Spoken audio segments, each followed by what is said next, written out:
నమస్కారం. ETV life ఆధ్యాత్మిక channel ప్రత్యేక కార్యక్రమానికి స్వాగతం. ఈరోజు అన్నమయ్య జయంతి, వైశాఖ పౌర్ణమి. అన్నమయ్య పద కవితా వైభవం ప్రత్యేక కార్యక్రమానికి ప్రేక్షకులకు స్వాగతం.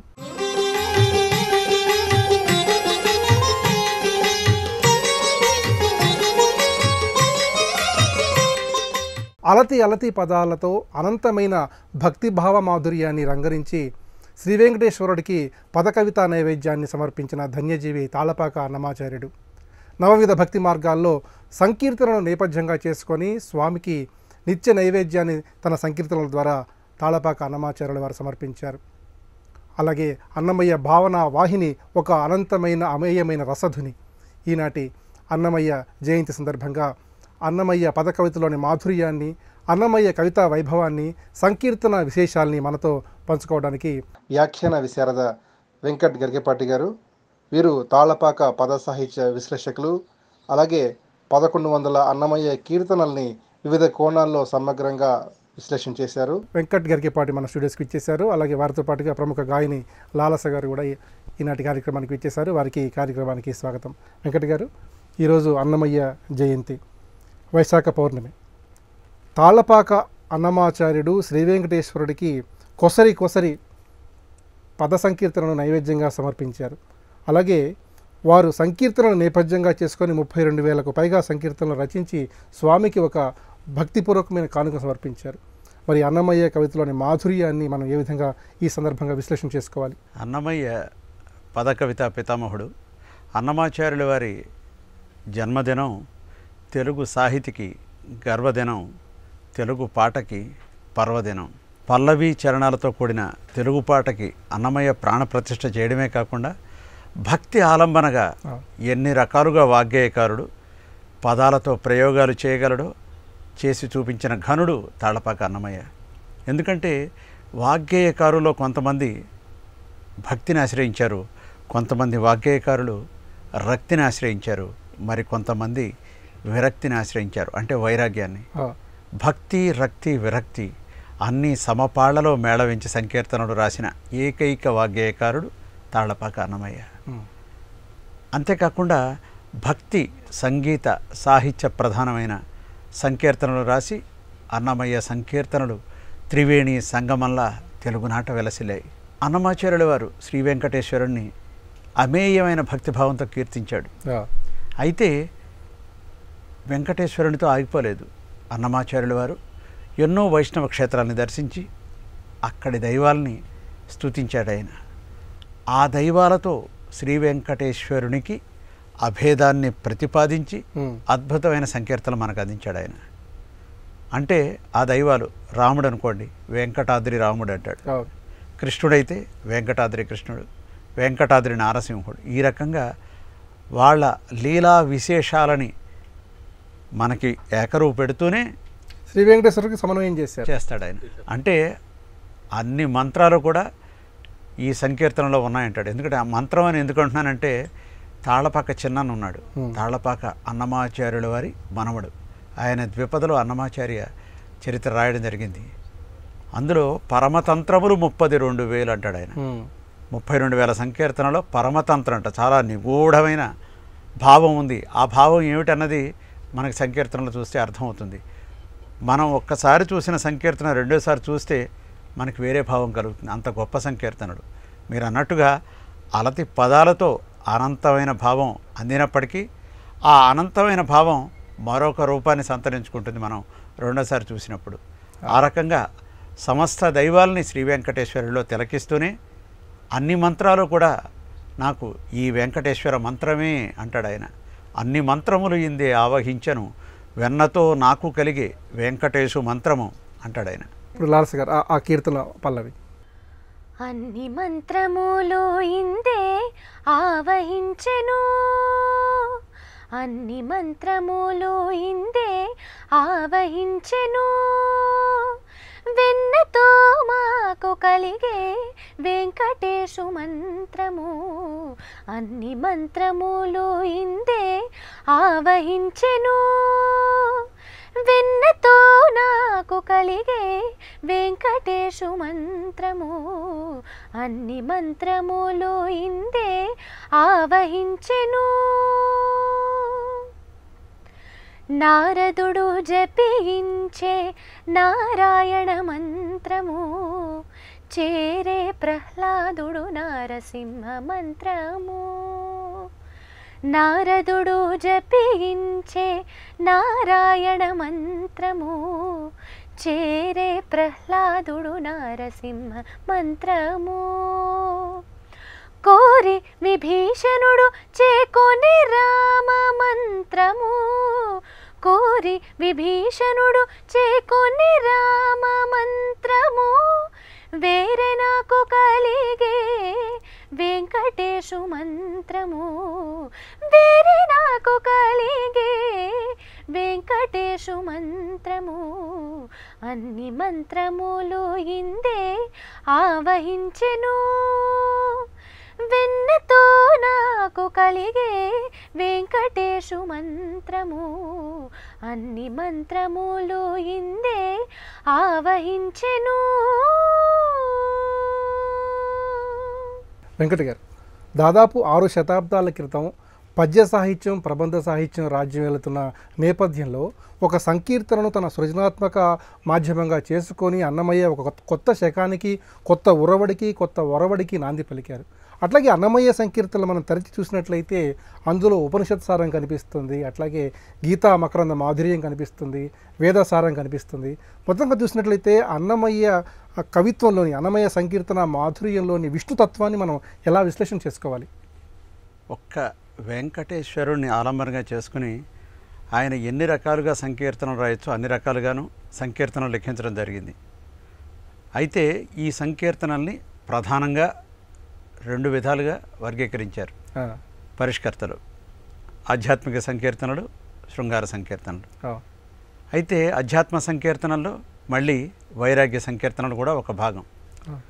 వైరాగ్య సంకీర్తనల్లో వైరాగ్య భావం ఒకటి, మళ్ళీ లోకనీతి, జీవన రీతి. శృంగార సంకీర్తనల్లో రకరకాల విభాగాలు, అంటే నాయికా వర్ణన, నాయకుని వర్ణన, మళ్ళీ పౌరాణికవాదం, ఇలా రకరకాలుగా అద్భుతమైన రీతిలో సంకీర్తనలు సృజించడం అన్నమయ్య సొంతం. అయితే మనం అన్నమాచార్య సంకీర్తనల్ని, ఆధ్యాత్మ సంకీర్తనల్ని ఏ రకంగా తిలకించవచ్చో ఒక అద్భుతమైన వర్ణన మనకి తాళ్లపాక చిన తిరుమలాచార్యుల వారి సంకీర్తన లక్షణంలో కనబడుతుంది. ఆయన చెప్తాడు: దేహాత్మీశ వివేకోత్సాహంబును లోక వేద ధర్మ అధర్మాది ఊహాపోహంబులగల ఆ హరి సంకీర్తనంబుల ధ్యాత్మంబులు అంటాడు ఆయన. ఒక్కొక్క పదంలో అన్నమయ్య ఎంత గొప్ప సంకీర్తన రాశాడో తాళపాక చిన తిరుమలాచార్యుల వారు చెప్తాడు ఆయన. వినరో భాగ్యము విష్ణు కథ, వినుబలమిదివో విష్ణు కథ అంటాడు ఆయన. చెబుతూనే నారదుడు ఏం చేశాడు, వేదవ్యాసుడు ఏం చేస్తాడు ఆయన చెప్తాడు ఆయన. ఆది నుండి సంధ్యాది విధులలో వేదంబైనది విష్ణు కథ, నాదించీనిదే నారదాదులచే వీధి వీధులనే విష్ణు కథ అంటాడు ఆయన. చెబుతూ మనకి వేదవ్యాసుల వారు సమస్తమైన వేదాలను విభజించడం, తర్వాత ఉపనిషత్తుల సారాన్ని అందించడం కూడా ఆయన చెప్తాడు. వదలక వేదవ్యాసులు నుడివిన విదిత పావనము విష్ణు కథ అంటాడు ఆయన. నారాయణ మంత్రాన్ని వీధి వీధిని, ఊరు వాడ అని చూడకుండా నారద మహర్షి ఏ రకంగా ప్రవచించాడు మనకు చెప్తాడు ఆయన. ఎందుకంటే నారద మహర్షి స్పష్టంగా ఆయన భక్తి సూత్రాల్లో చెప్పాడు ఆయన.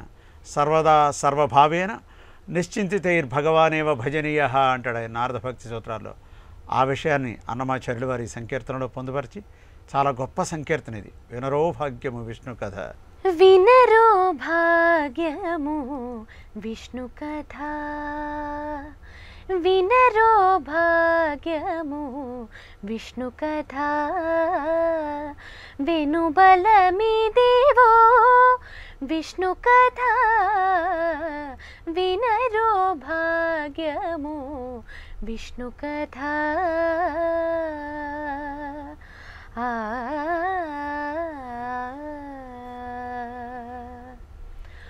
ఆది నుండి సంధ్యాది విధులలో వేదం వైనది విష్ణు కథ.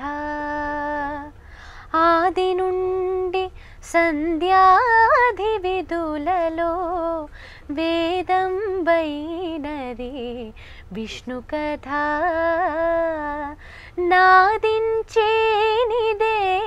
నారదాదులచే నాదించేనిదే నారదాదులచే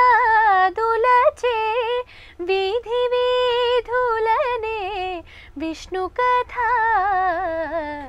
నాదించేనిదే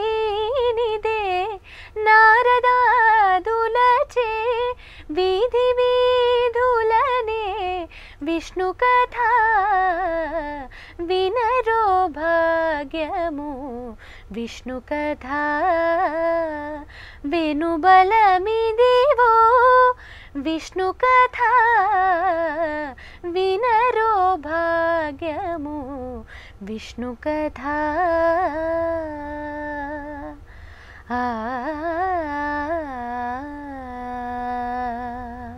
అన్నమయ్య కీర్తనలో శుద్ధ వ్యవహారిక ఉంటుంది, అలాగే శుద్ధమైనటువంటి గ్రాంధిక భాష కూడా తొణికిసలాడుతూ ఉంటుంది. అయితే ఆనాటి గ్రామ్య భాష అన్నమయ్య సంకీర్తనలో ప్రతిఫలిస్తూ ఉంటుంది. ముఖ్యంగా చూసినట్లయితే అన్నమయ్య కీర్తనలో మీరన్నట్లుగా భక్తి ఉంటుంది, రక్తి ఉంటుంది, తాత్వికత ఉంటుంది, విరహవేదనలు ఉంటాయి, ప్రేమభావాలు ఉంటాయి, అమృతమైనటువంటి భక్తిరస మాధుర్యం అందులో ప్రతిఫలిస్తూ ఉంటుంది. ఇలా అన్నమయ్య సందర్భానికి తగ్గట్టుగా కూడా కొన్ని కీర్తనలు రచించారు. ముఖ్యంగా ఆ అన్నమయ్య పాట పాడందే స్వామి నిత్య పెళ్లి కొడుకాడు, అన్నమయ్య పాట పాడనిదే స్వామి మేలుకొలుపు లేదు, అన్నమయ్య పాట లేనిదే ఆయనకు ఊరేగింపు లేదు. ఇలా ప్రతి సందర్భానికి తగ్గట్టుగా అన్నమయ్య సంకీర్తన మాధుర్యం మనకు ప్రకటితమవుతుంది. ఆ నేపథ్యంలో పద్మావతి శ్రీ వెంకటేశ్వరుల వివాహ వైభవాన్ని పరిణయ ఘట్టాన్ని ఆవిష్కరిస్తూ అన్నమయ్య రచించిన ఒక కీర్తన ఇప్పుడు ఆస్వాదిద్దాం.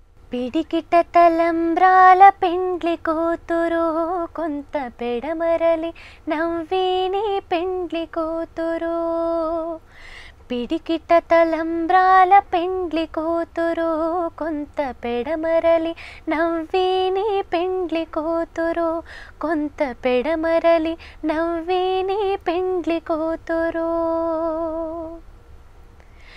పేరుగల జవరాలి పెండ్లి కూతురు పెద్ద పేరుల ముత్యాల మెడ పెండ్లి కూతురు పేరుగల జవరాలి పెండ్లి కూతురు పెద్ద పేరుల ముత్యాల మెడ పెండ్లి కూతురు పేరంటాండ్ల నడిమి పెండ్లి కూతురు పేరంటాండ్ల నడిమి పెండ్లి కూతురు విభు పేరు కుచ్చ సిగ్గువడే పెండ్లి కూతురు పేరంటాండ్ల నడిమి పెండ్లి కూతురు విభు పేరు కుచ్చ సిగ్గువడే పెండ్లి కూతురు పిడికిట తలంబ్రాల పెండ్లి కూతురు కొంత పెడమరలి నవ్విని పెండ్లి కూతురు కొంత పెడమరలి నవ్విని పెండ్లి కూతురు. ఇది ఒక చక్కటి కళ్యాణ సంకీర్తన. అన్నమాచార్య సంకీర్తనల్లో మనం మాట్లాడుకోవాల్సి వచ్చినప్పుడు శృంగార సంకీర్తనల్లో నాయకుని వర్ణన, నాయికా వర్ణన.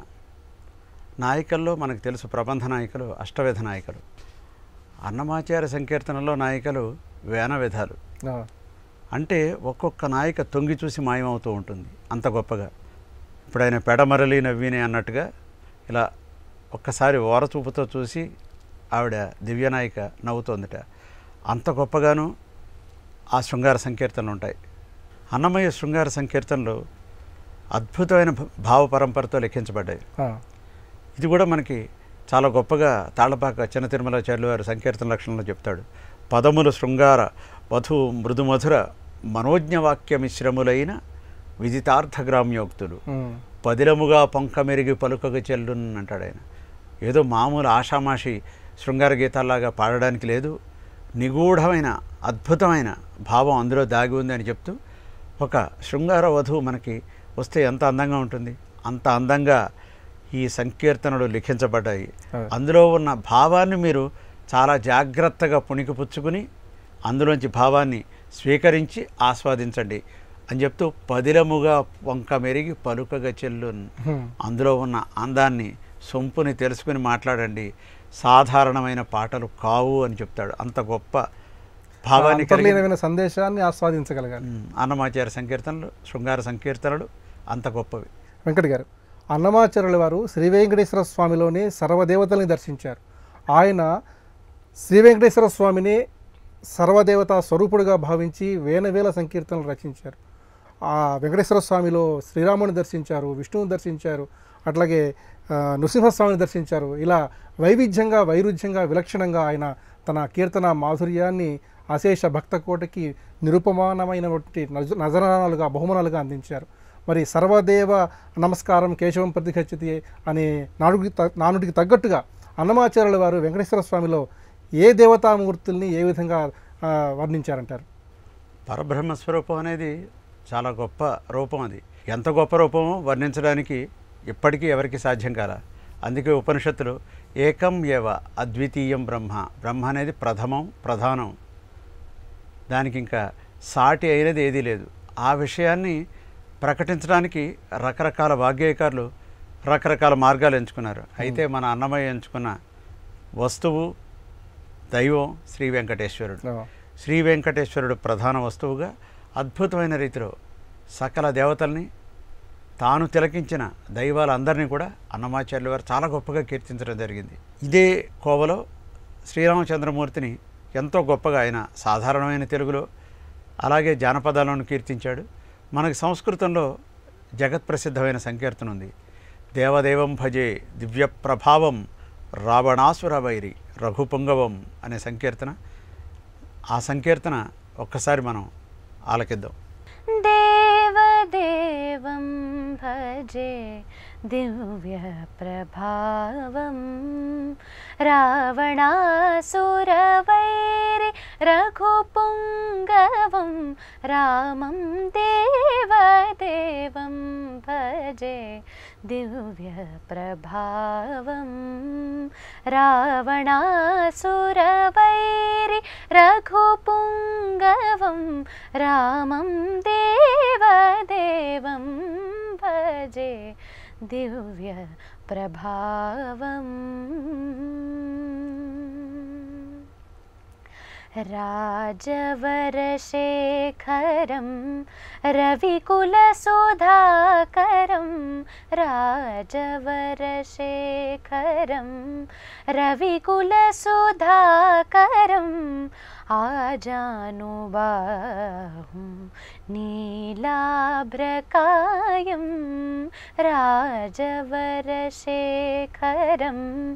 రవికులసుధాకరం ఆజానుబాహుం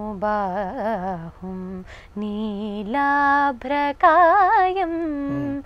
రాజారికోదండ రాజదీక్షా గురుం రాజారికోదండ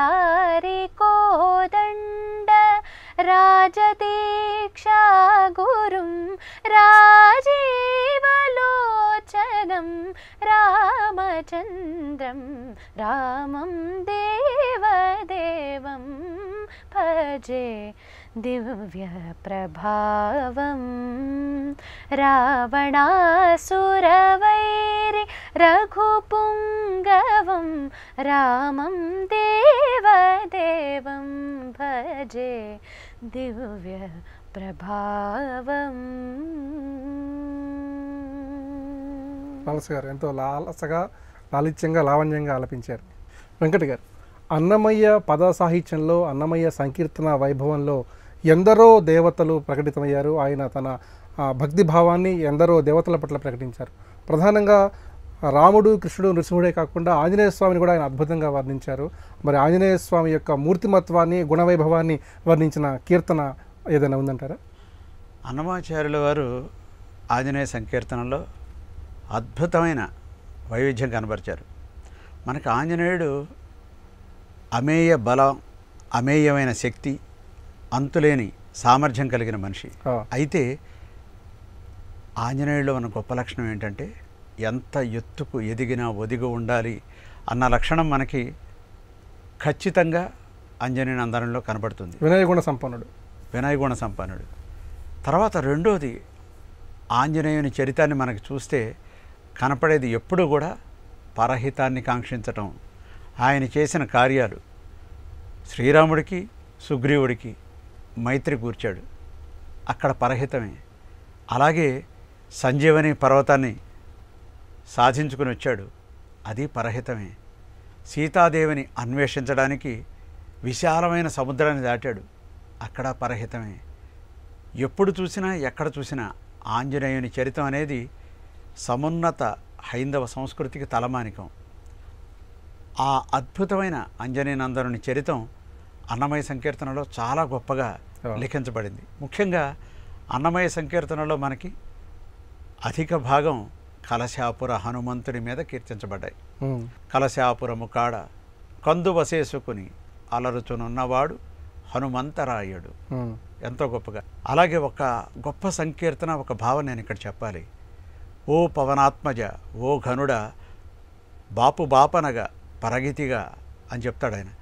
మిగిలిన సంకీర్తనలకి ఈ సంకీర్తనకి ఒక తేడా ఉంది. ఏమిటంటే ఈ సంకీర్తన చాలా గొప్పగా లిఖించబడ్డమే కాకుండా ఓ దశముఖహర అంటాడు ఆయన ఆంజనేయుని. ఓ దశముఖహర ఓ వెంకటపతి పాదసరోరుహ పాలకుడ ఈ దేహముతో ఇన్ని లోకములు నీ దేహమెక్క నిలిచితిగా. అది కూడా చాలా గొప్ప భావం అన్నమాట. ఈ దేహము మొత్తం అన్ని లోకాలు ఎక్కడెక్కాయి? ఎందుకని? శ్రీరామచంద్రమూర్తి ఆయన భుజం మీద కూర్చున్నాడు కాబట్టి సమస్త లోకాలు ఆయన భుజం మీద ఉన్నాయి అని చెప్పడానికి ఈ దేహముతో ఎన్ని లోకములు నీ దేహం ఎక్క నిలిచితిగా అంటాడు. చాలా గొప్ప సంకీర్తన. అలాగే మంగాంబుది హనుమంత అని ఒక సంకీర్తన ఉంది. ఆ సంకీర్తనలో నీ శరణు మేము కోరుతున్నాం అని చెబుతూ చాలా గొప్పగా బాలార్క బింబము ఫలమని బట్టిన ఆలరి చేతల హనుమంత అంటాడు ఆయన. ఆలరి చేతల హనుమంత అంత గొప్పగా ఆ బాలార్క బింబాన్ని తీసుకొచ్చిన హనుమంతుణ్ణి వర్ణిస్తూ ఆ చరణాల్లో పాతాళ లోకంలో ఉన్న మైరావణుణ్ణి చంపిన విధానం కూడా వర్ణిస్తాడు ఆయన. ఇన్ని చక్కటి అంశాలు అన్నమాచార్య ఆంజనేయ సంకీర్తనలో పొందుపరచబడ్డాయి. ఇప్పుడు మనం ఒక్కసారి మన లాలస స్వరంలో మంగాంబుధి హనుమంత విందాం.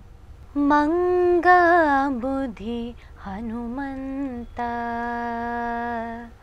మంగాంబుధి హనుమంత నీ శరణమంగవించితిమి హనుమంత మంగాంబుధి హనుమంత నీ శరణమంగవించితిమి హనుమంత మంగాంబుధి హనుమంత నీ శరణమంగవించితిమి హనుమంత మంగాంబుధి హనుమంత నీ శరణమంగవించితిమి హనుమంత మంగాంబుధి హనుమంత.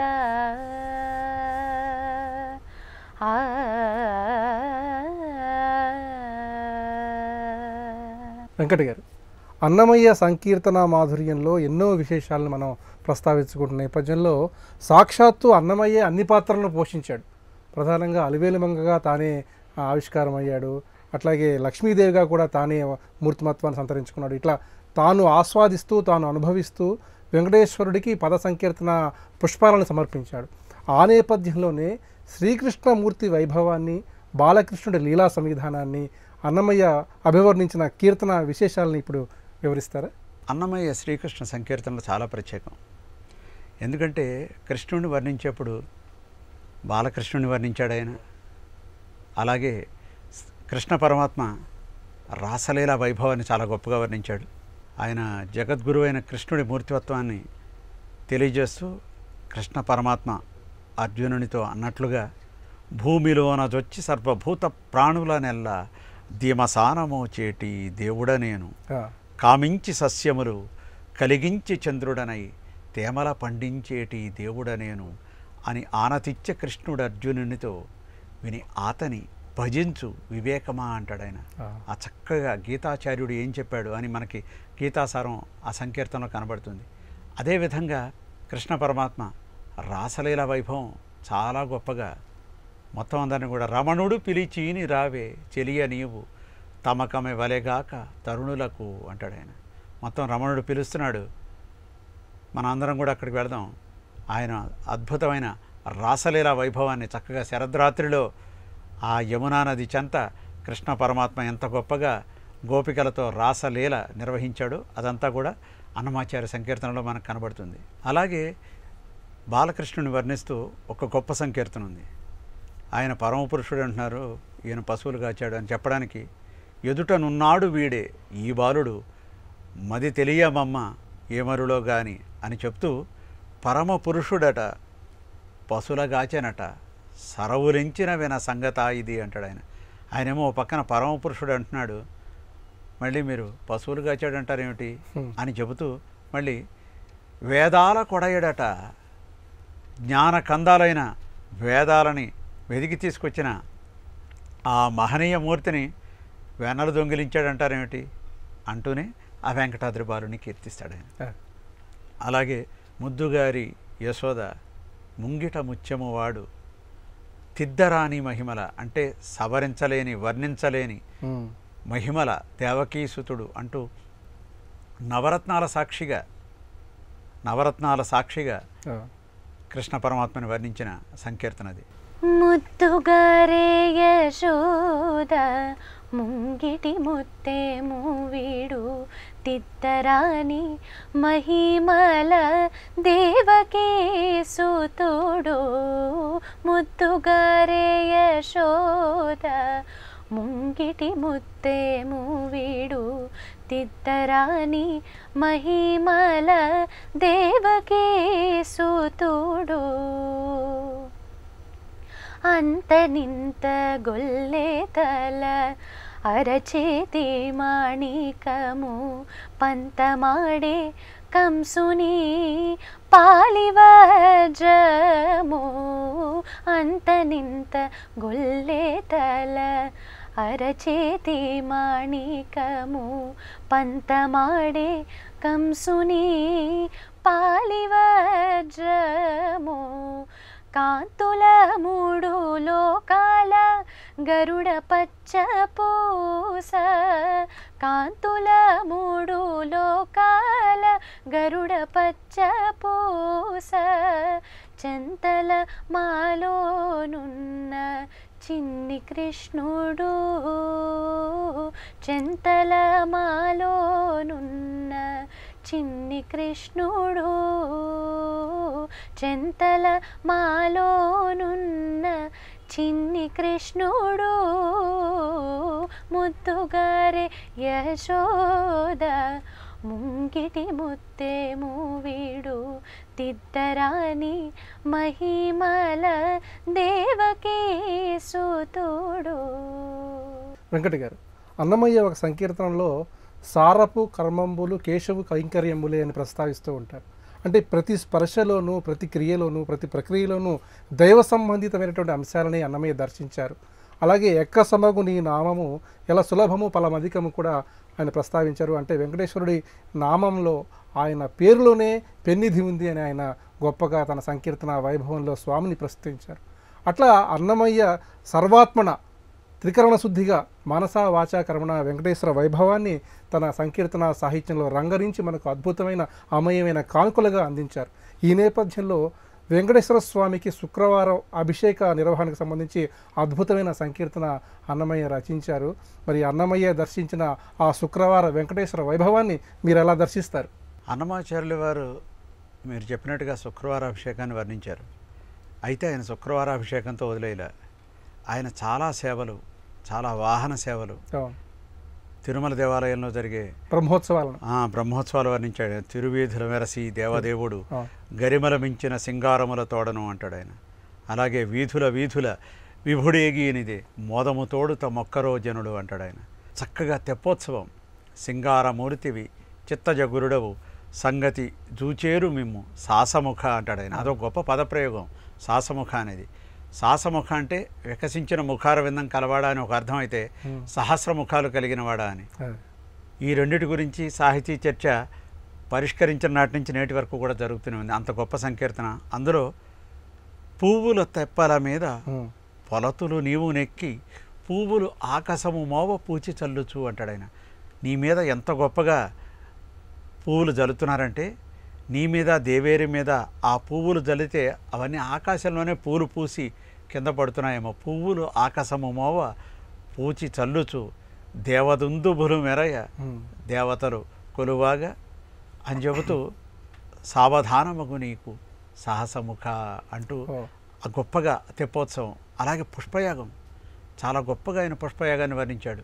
మనకి కార్తీక మాసంలో పుష్పయాగం జరుగుతుంది దేవాలయంలో, తిరుమల దేవాలయంలో. ఆ పుష్పయాగాన్ని కీర్తిస్తూ పూజలందరూ చేసేదే పుష్పయాగము, ఆజీనర్జునుడు చేసినదే పుష్పయాగము. ఈ ఆజిని అర్జునుడు ఎక్కడ చేశాడు పుష్పయాగం అని మనకు సందేహం వస్తుంది. ఆజి అంటే యుద్ధం. ఈ యుద్ధంలో పుష్పయాగం ఎప్పుడు చేశాడు అర్జునుడు అంటే, సైంధవుణ్ణి సంధ్యా సమయంలోపు వధిస్తానని ప్రతిజ్ఞ చేశాడు అర్జునుడు. దానికి పాశుపతాస్త్రాన్ని సంధించాలి. పాశుపతానికి అధిదేవత పరమశివుడు. పరమశివుణ్ణి అర్చించదలచి వీళ్ళందరూ కూడా ఆలోచిస్తున్న సమయంలో కృష్ణ పరమాత్మ అర్జునుడితో అలాగే శివుడిని పూజిద్దువు కానీ నువ్వు అని చెప్పినప్పుడు శివుడు కల్లో కనిపించి, నువ్వు కృష్ణ పరమాత్మకి పూజ చెయ్యి చాలు, నన్ను పూజించినట్టే, మేమిద్దరం ఒకటే అని చెప్తాడు ఆయన. అది చెప్పడానికి ఎంతో గొప్పగా ఆజీన్ అర్జునుడు చేశారదే పుష్పయాగం అని చెప్తాడు ఆయన.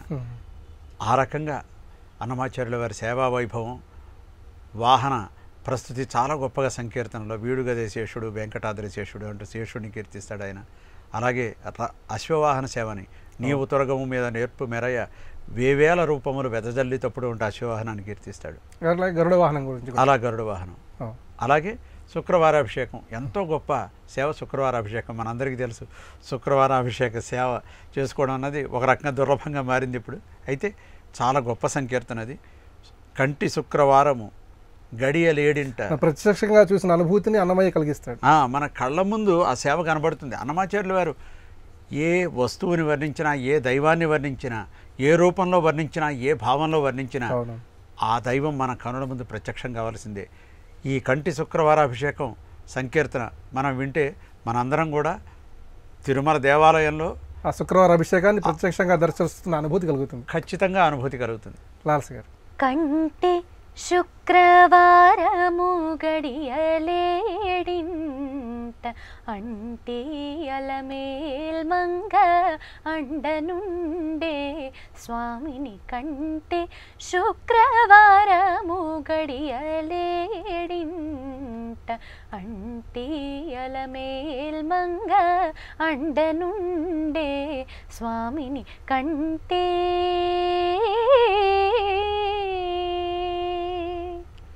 సొమ్ములన్నీ కడబెట్టి సొంపుతో గోణము గట్టి కమ్మని కదంబము కప్పు పన్నీరు.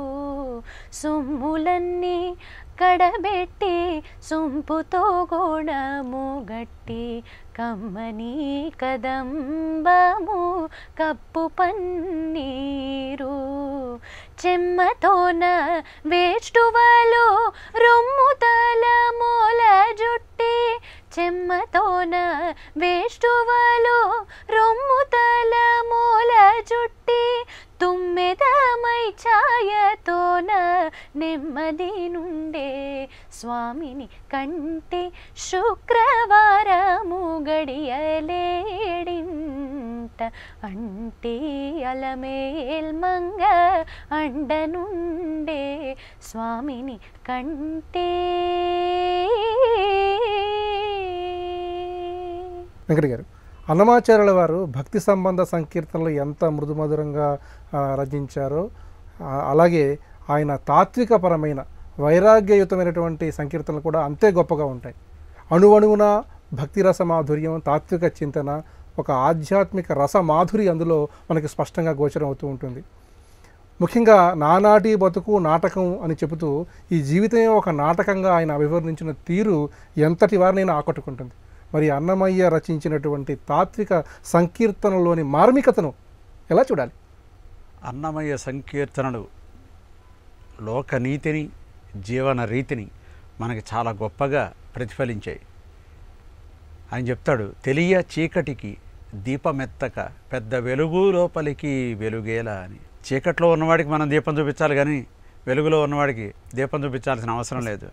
అలాగే వరతా పోయడి వాని వడిదీయవలేగాక 20 సుఖిని కావనేలా. సుఖంగా జీవితాన్ని వెళ్ళదీస్తున్న వాడికి మనం ప్రత్యేకంగా చేయగలిగిన సహాయం ఏం లేదు. బాధలో ఉన్నవాడిని మనం ఆదుకోవాలి అని చెప్తాడు. అంత గొప్ప తాత్వికత. అలాగే మనకి భగవంతుని కీర్తించే పద్ధతుల్లో నైత్యానుసంధాన ప్రక్రియ ఒకటి. అదేమిటంటే, నేను చాలా అల్పుడిని, నువ్వు చాలా గొప్పవాడివి అని చెప్పడం. ఆ ప్రక్రియలో రాయబడిన సంకీర్తన ఒకటి, పురుషోత్తముడవీవు పురుషాధముడ నేను ధరలోన నాయందు మంచితనమేది. అలాగే దీనుడ నేను దేవుడ నీవు అంటాడు ఆయన. ఇలా చాలా గొప్పగా ఆ తత్వ సంకీర్తనలు అన్నమాచార్య సంకీర్తనలో మనకు కనబడతాయి. అలాగే తత్వ సంకీర్తనలో చక్కటి ప్రబోధం అన్నమాచార్య సంకీర్తనలో ఉంది. మీరు చెప్పినట్టుగా నానాటి బతుకు నాటకము కానక కన్నది కైవల్యము అంటాడు ఆయన. పుట్టుటయు నిజము పోబుటయు నిజము నట్ట నడిమి పని నాటకము ఎట్టనెదుట గలది ప్రపంచము కట్ట కడపటిది కైవల్యము. ఆ కైవల్యాన్ని చేరడానికి శ్రీ వెంకటేశ్వరుని సేవా వైభవంలో తేలియాడితేనే నీకు కైవల్యం లభిస్తుంది అని చెప్తాడు ఆయన. అంత గొప్పగా రాయబడిన సంకీర్తన నానాటి బతుకు నాటకము కానక కన్నది కైవల్యము. ఒక్కసారి మనం లాలస స్వరంలో ఆ సంకీర్తన విందాం. నానాటి బతుకు నాటకము నానాటి బతుకు నాటకము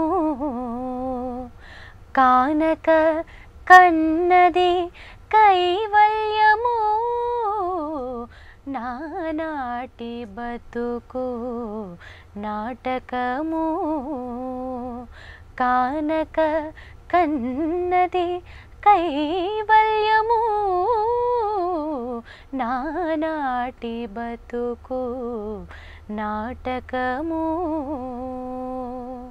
నాటకము. వెంకట గారు, అన్నమయ్య సాహిత్యాన్ని, అన్నమయ్య పద సంకీర్తన వైభవాన్ని ఒకసారి అవలోకించినట్లయితే, తరచి పరిశీలించినట్లయితే పౌరాణికవాదం సుస్పష్టంగా కనిపిస్తుంది. అసలు ఈ పౌరాణికవాదం అంటే ఏంటి? అన్నమయ్య ఈ పౌరాణికవాదాన్ని తమ సంకీర్తనలో ఏ విధంగా ప్రతిపాదించారు? మనం అన్నమాచార్య సంకీర్తనలో పౌరాణికవాదం అనండి, పౌరాణిక సంవాదం అనండి, అంటే రెండు పాత్రలు సంభాషించుకోవడం చాలా సుందరంగా ఉంటాయి సంకీర్తనలు. అద్భుతమైన రీతిలో ఆ సంకీర్తనలు మనకి పరిఢవిల్లాయి. చాలా చక్కటి భావం అన్నమాట. ఆంజనేయుడు శ్రీరాముడు సంభాషించుకున్నట్లుగా. అప్పుడు ఏమనుమనెను సీతాదేవిని చూసి వచ్చాక శ్రీరామచంద్రమూర్తి అడుగుతున్నట్టుగా, తపమి విరహపు తాపమని అంటాడు ఆంజనేయుడు. నీ తపాన్ని ఒక విరహపు తాపంగా ఆవిడ భావిస్తోంది అని చెప్పి. అలా మొత్తం సంకీర్తన పాటల్లో ఒక సంభాషణ రీతి. అలాగే రాముడు లక్ష్మణుడు కానకుంటి మిందాక కంటి మాడకు పోదాము, ఎక్కడ సీతాదేవి కనపట్టలేదు, అన్వేషిస్తున్నాం వనాల్లో అరణ్యాల్లో ఎక్కడుంది, కానీలే అందుకు కళవళమేలయ్యా, నువ్వు ఎక్కువ కళవళ పడకన్నయ్యా, కనబడుతుంది, నువ్వు ఏమాత్రం ఆందోళనకు గురి కావద్దు, వదినమ్మ కనబడుతుంది అన్నగారికి కాస్త ఓదార్పు. అలాగే గొల్లెత, వద్దే గొల్లెత వదలకువే, అసలు గొల్లెతను వదలద్దని చెప్తూ నాయకుడు చెప్పడం. ఇలా చక్కటి పౌరాణికవాదం. అలాగే బావ మరదళ్ళు పాడుకునే పాటలు, ఏలే ఏలే మరదల అంటే ఆవిడ చాలు చాలు చాలును చాలు సరసాలు నాతోటి బావ అంటుంది ఆయన. అదొక గొప్ప సంకీర్తన. ఇలా పౌరాణికవాదం అనేది అన్నమాచార్య సంకీర్తనలో చాలా గొప్పగా. అలాగే బలరామకృష్ణులు మాట్లాడుకుంటున్నట్టు, అనుచునాడేరిద్దరు అమడల వలని, అంటే కవల్లా ఉన్నారు వీళ్ళు, అంటే విపరీతమైన అల్లరి చేస్తున్నారని చెప్తూ వాళ్ళిద్దరూ కూడా ఆ వెన దొంగిలించడానికి నాకు ఒక పీట వెయ్యి, దాన్ని నేను ఎక్కుతానంటే, ఒరే నేనెందుకు ఎక్కుతాను, నువ్వు అన్నయ్యవి కాబట్టి నువ్వు ముందుకు ఎక్కువ, అయితే సరే నువ్వు జాగ్రత్తగా నన్ను పట్టుకో పడిపోకుండా అని చెప్పడం. అదొక గొప్ప సంకీర్తన. ఇలా ఎన్నో సంకీర్తనలు మనకి పౌరాణిక పాటలోనే ఒక దృశ్యాన్ని ఆవిష్కరిస్తారు. అవును. అటువంటి సంకీర్తనల్లో మనకి ఈ ఏలే ఏలే మరదల ఒక గొప్ప సంకీర్తన. ఇప్పుడు లాలస గారు ఆలపిస్తారు. ఏలే ఏలే మరదల ఏలే ఏలే మరదల చాలు చాలు చాలును చాలు నీతోటి సరసాలు బావా ఏలే ఏలే మరదలా చాలు చాలు చాలును చాలు నీతోటి సరసాలు బావా. వెంకట గారు, అన్నమయ్య సాహిత్యం ఎంతో వైవిధ్యాన్ని విలక్షణత్వాన్ని సంతరించుకుని ఉంటుంది. పండితుల్ని ఏ విధంగా అన్నమయ్య సాహిత్యం రంజింపజేస్తుందో పామరులను కూడా అదేవిధంగా ఆకట్టుకుంటుంది. అన్నమయ్య ఆవిష్కరించిన జానపద గీతాలు, అన్నమయ్య ఆవిష్కరించిన జానపదం మనందరికీ ఒక సుజ్ఞాన పదంగా పరిఢవిల్లుతోంది. ప్రధానంగా అన్నమయ్య జాజిరి పాటలు, తుమ్మిద పాటలు, లాలి పాటలు, సువి పాటలు, ఇలా ఎన్నెన్నో పాటలతో విలక్షణత్వాన్ని, వైవిధ్యాన్ని తన రచనా మాధుర్యంలో ఆవిష్కరించారు. మరి అన్నమయ్య ఆవిష్కరించిన ఆ జానపదాన్ని ఎలా విశ్లేషించుకోవాలి? మీరు చెప్పింది అక్షర సత్యం. అన్నమయ్య జానపదాన్ని జ్ఞానపదానికి పర్యాయపదంగా మలుచుకున్నాడు. అందుకే ఆయన జానపదులకి ప్రాణప్రదుడు. జానపదుల జీవభాషని స్వతంత్రంగా తన సంకీర్తనలో ఉపయోగించిన వాగ్గేయకారుడు తాళపాక అన్నమయ్య. మీరు చెప్పినట్లుగా జాజర పదం అనేది జాజర అన్న పదంతో అంతకు ముందు లేదు. పాల్కురికి సోమనాథుడు, నన్నెచోడు వాళ్ళిద్దరూ కూడా ప్రస్తావించిన ఆ జర్జరీ గీతాలే అన్నమయ్య సంకీర్తనల్లో జాజర పదాలుగా రూపుదిద్దుకున్నాయనేది సాహితీకారుల అభిప్రాయం. అయితే ఆ జాజర పదాన్ని ఎంత గొప్పగా ఆయన వాడాడంటే వేడుకకి సందడికి పర్యాయ పదం ఈ జాజర అయిపోయింది. జాజర అంటే పుప్పొడి. మనందరికీ తెలిసిన సంకీర్తనే జగడపు చనబుల జాజర సగినల మంచపు జాజర అని. అలాగే పొదలే నిండు కళల పున్నమనేడు అదను తప్పక జాజర ఆడుదువు రావయ్య అంటాడు ఆయన. జాజరకు కూడా ఒక నేపథ్యం ఉంది. ఈ జాజర సంకీర్తనలో అన్నమయ్య రాయడం వెనక ఒక రాయలసీమలో ఉన్న ఆచార వ్యవహారం మనకి కనబడుతుంది. వాళ్ళు రాయలసీమ వాసులు వైశాఖ పౌర్ణమి రోజున కొన్ని మొలకల్ని నాటి వాటిని దేవాలయాల మీద, పితృదేవతల సమాధుల మీద ఉంచడం జరిగేదిట. జ్యేష్ఠ పున్నమి వచ్చేసరికి ఏ పంట అంటే వాళ్ళు రకరకాల పంటలు వేస్తే ఏది బాగా మొలకెత్తితే దాన్ని ఆ ఏడాది సేద్యానికి ఎంచుకుని ఆ పంటని పండించడానికి నిర్ణయించుకుని బాగా పండు వెన్నెల కురుస్తున్నప్పుడు ఆ పండు వెన్నెల్లో చాలా నిండు హృదయాలతో ఆనందంగా నర్తించినది జాజర పాట. ఆ జాజర పాట అంత గొప్పగానో అన్నమయ్య లిఖించడం జరిగింది. అలాగే వెంకటేశ్వరుణ్ణి ఊతంగా చేసుకుని సమసమాజ భావాన్ని ప్రకటించిన వాగ్గేయకారుడు తాళపాక అన్నమయ్య. తందనానాహి తందనానాపురే తందనానా ఫళ తందనానా అనే సంకీర్తన చాలా గొప్ప సంకీర్తన. అందులో కందుబగు హీనాధికములిందు లేవు అందరికీ శ్రీహరే అంతరాత్మ అంటాడు ఆయన. ఇందులో జంతుకులమింత అనొకటే అందరికీ శ్రీహరే అంతరాత్మ. 6 శతాబ్దాల క్రితమే అభ్యుదయవాదాన్ని చాటి చెప్పాడు. చాలా గొప్పగా అన్నమయ్యలో ఉన్న సమాజవాదానికి అసలు అంతు లేదు. చాలా గొప్పగా చెప్తాడు ఆయన. ఏ కులజుడైననేమి ఎవడైననేమి ఆకడనాతడే హరిని ఎరిగినవాడు. మనం హరిని ఎరగడం అన్నది వైష్ణవభావంగా తీసుకున్న సమత్వాన్ని సాధించడంలో ఆ కుల ప్రస్తావన మనకు కనబడుతుంది. అందరూ ఒకటే, కులం వేరైనా నువ్వు ఒక్కడివి మానవుడివి, చక్కటి భావాన్ని నీ హృదయంలో కలిగుండు అని చెప్తాడు ఆయన. అటువంటి సంకీర్తనలో ఈ తందనానాహి తందనానాపురే ఒకటే అని చెప్తూ కడగి ఏనుగు మీద కాయు ఎండొకటే పొడమి సునకము మీద పొలయు నెండొకటే కడుపుణ్యులను పాపకర్ములను సరిగావ జడియు శ్రీ వెంకటేశ్వరు నామం ఒకటే తందనానాహి తందనానాపురే. చాలా గొప్ప సంకీర్తన. మనం ఒక్కసారి లాలస స్వరంలో విందాం. బ్రహ్మమొక్కటే పరబ్రహ్మమొక్కటే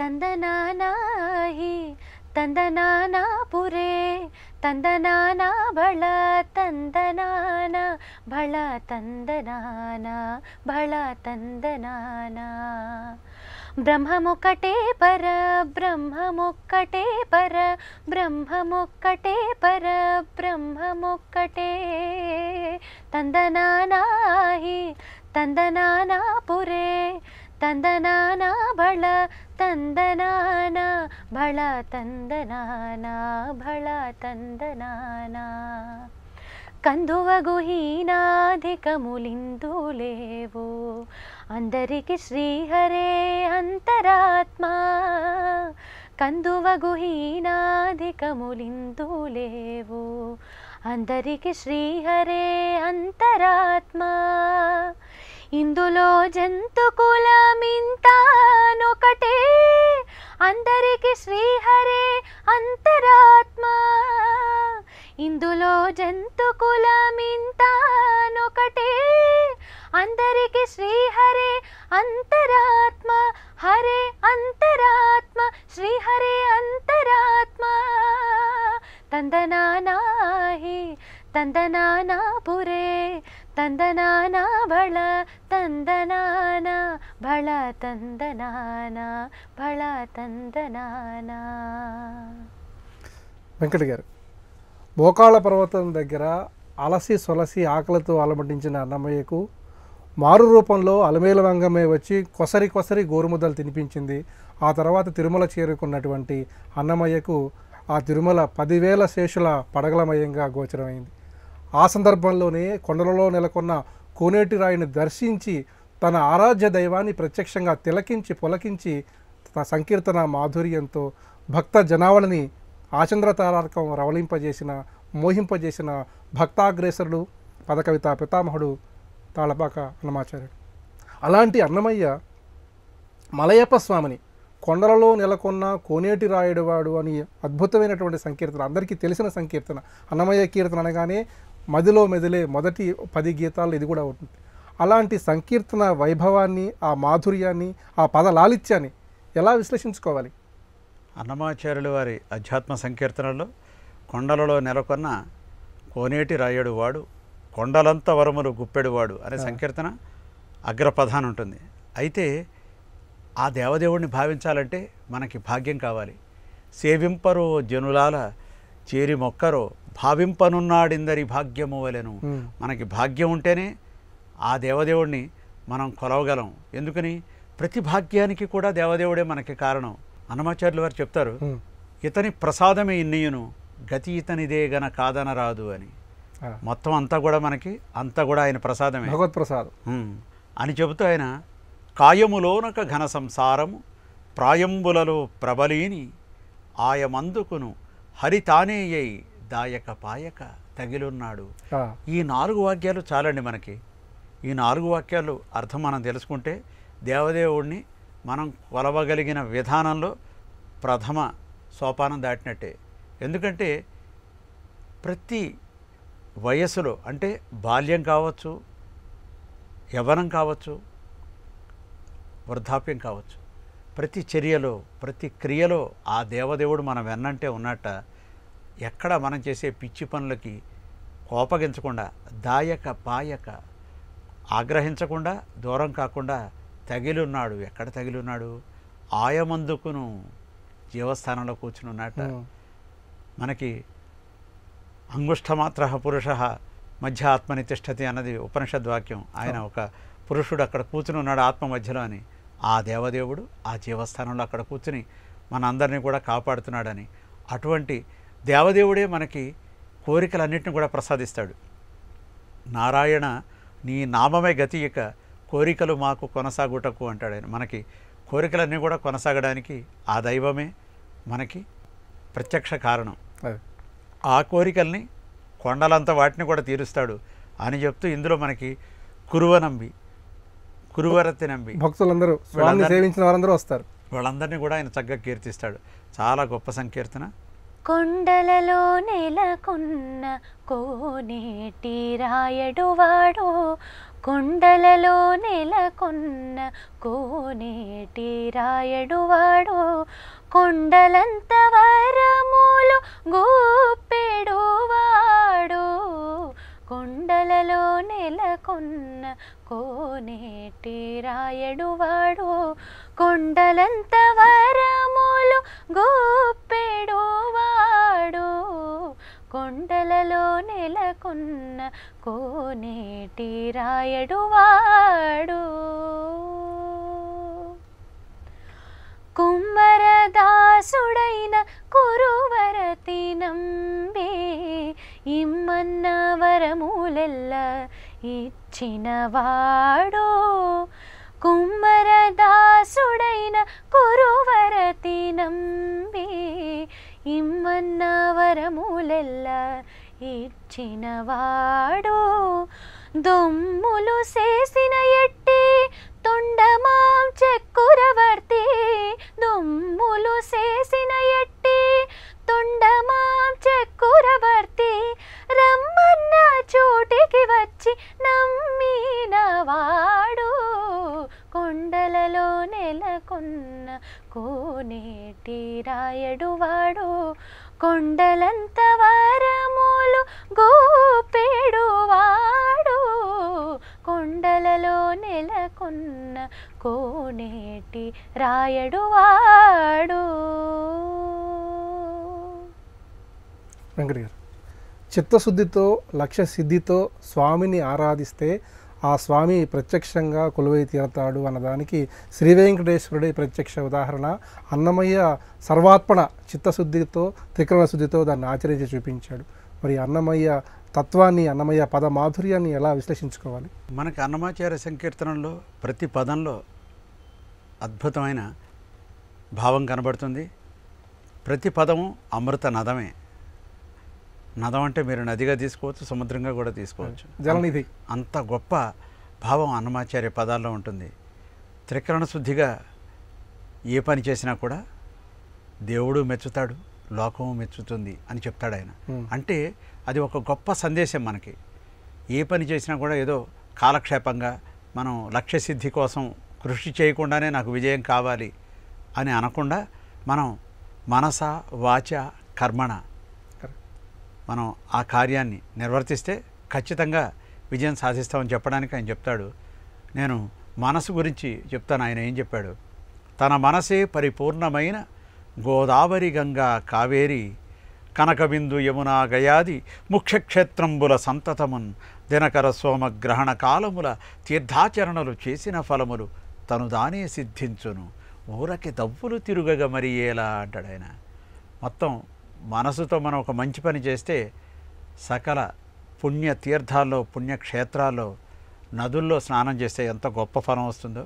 మీరు హరిద్వారం లేకపోతే వారణాసి అక్కడికి వెళ్ళి గంగానదిలో స్నానం చేయడం, లేకపోతే పవిత్ర నదుల్లో స్నానం చేస్తే ఎంత గొప్ప పుణ్యం వస్తుందో ఒక్క మంచి పని చేస్తే వస్తుందని చెప్తాడు. అంత గొప్ప సందేశం మనకి అన్నమాచార్య సంకీర్తనలో కనబడుతుంది. వెంకట గారు, పాటకు ఒక రూపాన్ని కల్పించిన గొప్ప వాగ్గేయకారుడు అన్నమయ్య. పాటకి పల్లవి ఉండాలి, చరణం ఉండాలని ఒక నిర్దిష్టమైన ప్రణాళికను, ఒక క్రమణికను, ఒక నియమాల్ని, ఒక రీతిని కనిపెట్టింది అన్నమయ్య. అన్నమయ్య పాటలు, అన్నమయ్య గీతాలు వేల భావాలకు విరాట్ స్వరూపాలు, అంతులేని అమేయ భావ గరిమకు దర్పణాలుగా మనం భావించాలి. మరి ఈ తరుణంలో అన్నమయ్య సంకీర్తన వైభవాన్ని, మాధుర్యాన్ని ఒక జీవన స్రవంతిలా ముందు తరాలకు ఏ విధంగా తీసుకెళ్ళాలి? అన్నమాచార్య సంకీర్తనలు ఒక్కసారి పాడడమే కాదు, మనం చదువుకున్నా కూడా అద్భుతమైన తెలుగు మనకి కనిపిస్తుంది, అనుమానం లేకుండా సిద్ధిస్తుంది. అంత గొప్ప తెలుగు అన్నమాచార్య సంకీర్తనలో ఉంటుంది. ఎందుకంటే పల్లవి చరణాలతో కూడిన పాటను ఇచ్చాడు ఆయన. అన్నమయ్యకు ముందు మనకు తెలిసింది శ్లోకమే. అంత పాటని ప్రసాదించిన మహనీయుడికి మనం ఇవ్వగలిగిన నివాళి ఏమిటంటే, కనీసం జయంతి రోజు, వర్ధంతి రోజు అని కాకుండా మనకి వీలున్నప్పుడల్లా సప్తగిరి సంకీర్తనల్ని ప్రతి ఇంట వాళ్ళకి తోచిన రీతిలో పాడుకున్నా కూడా తప్పులేదని నా అభిప్రాయం. సంకీర్తన మనం సంకీర్తన విభావరిలో పాల్గొని సంగీత విద్వాంసుల్లాగా చేయక్కర్లేదు. మనం ఆ పాటని చిత్తశుద్ధిగా మనం ఆలపించుకుంటే అన్నమయ్యకి తప్పకుండా నివాళి ఇచ్చినట్టే. అదే కాకుండా అన్నమాచార్యుల వారి రచన ప్రక్రియ సంకీర్తన. మనకి రామదాసు రాసినవి కీర్తనలు, త్యాగరాజస్వామి ప్రసాదించినవి కృతులు, మీరా రాసుకున్నవి భజనలు, జయదేవుడు రాసుకున్నవి అష్టపదులు, నారాయణ తీర్థుల వారు రాసినవి తరంగాలు, అలాగే అన్నమాచార్యుల వారు రాసినవి సంకీర్తనలు. అన్నమయ్య సంకీర్తనలు అని పలికితే చక్కగా ఉంటుంది. ఒక్క సంకీర్తనయ చాలు ఒద్దికై మము రక్షింపగా తక్కినవన్నీ భండారాన దాచి ఉండని అన్నాడు ఆయన. ఒక్క సంకీర్తనే చాలన్నాడు. అయితే మనకి 13,000 పైచలకు సంకీర్తనలు లభ్యమయ్యాయి.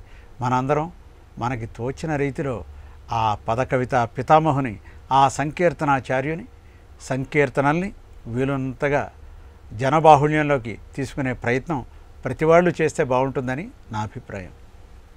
వెంకట గారు, ఈరోజు అన్నమయ్య జయంతి వైశాఖ పౌర్ణమి పర్వదినాన్ని పురస్కరించుకొని అన్నమయ్య కవితా మాధుర్యాన్ని, అన్నమయ్య పద కవితల్లోని లాలిత్యాన్ని, సౌకుమార్యాన్ని, విశేషాల్ని, భావగర్భితమైనటువంటి అంశాలని ఎన్నో ఈరోజు మనం ప్రస్తావించారు. ఈ అన్నమయ్య పద కవిత వైభవాన్ని ఈ విధంగా ఆవిష్కరించినందుకు మీకు ప్రత్యేకంగా ధన్యవాదాలు. అలాగే అన్నమయ్య కీర్తనల్ని మృదుమధురంగా ఆలపించి ఈ కార్యక్రమానికి రాగరవళిని ఆపాదించిన లాలసకి కూడా ప్రత్యేకంగా ధన్యవాదాలు.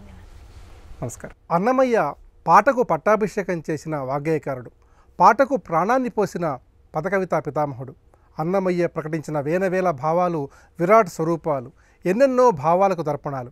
అలాంటి అన్నమయ్య భావన వాహిని ముందు తరాలకు, భావితరాలకు మరింతగా తీసుకెళ్లాల్సిన అవసరం ఎంతైనా ఉంది. ఈ సంకీర్తన స్రవంతిని ముందు తరాలకు పరిచయం చేయడం ద్వారా ఆచంద్ర తారార్కం అన్నమయ్య రసమాధురి సర్వదా వర్ధిల్లుతుంది. మరోసారి అన్నమయ్య జయంతి శుభాకాంక్షలతో నమస్కారం.